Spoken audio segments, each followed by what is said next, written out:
You ask Tiger to solve. This deals with linear equations with one unknown.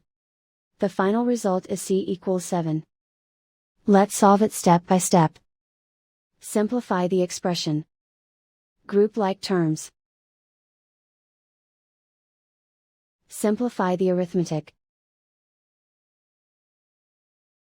Group all constants on the right side of the equation. Subtract 21 from both sides.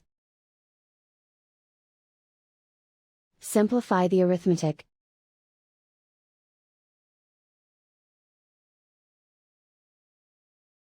Isolate the c. Divide both sides by 6.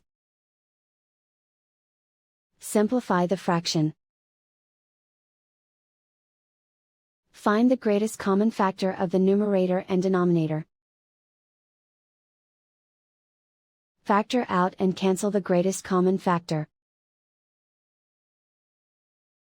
And so the final result is c equals 7.